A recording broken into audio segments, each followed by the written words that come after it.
This is my second version of this video. The first version is Carla that likes to smell good.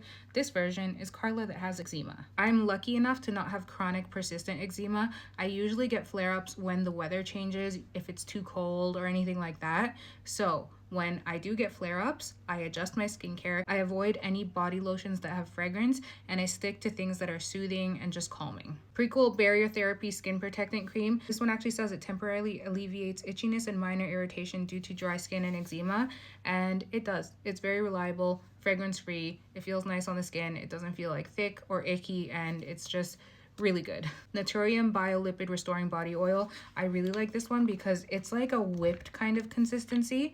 It is a little bit thick, but it literally is like whipped.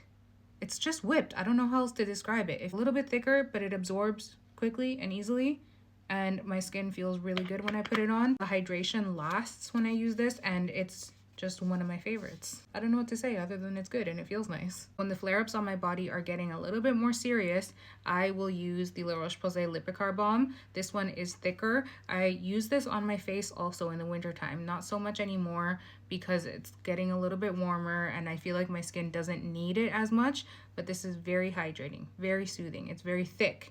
Very, very thick. I want to emphasize that. But it's also very good if you have irritated, dry, or sensitive skin, eczema, or anything like that. This one is so good. I also want to include this from Skinfix. It's the Eczema Plus Dermatitis Relief Balm. This is for face and body. I usually get eczema flare-ups on my arms. I had one recently and it just finally calmed down. There's a tiny bit right there. So I'll put on one of these moisturizers, and then on top of that, I'll take some of this, just a bit like that, and I'll put this on, and I'll leave like a pretty thick layer. And even though it seems thick, it absorbs on its own really quickly. It just helps to calm it down and protect the skin from like further irritation. These are my go-tos when I'm having an eczema flare-up. I like to keep it simple. I like to have my go-to products. I don't like to switch it up too much. I know these work for me, so I stick to these.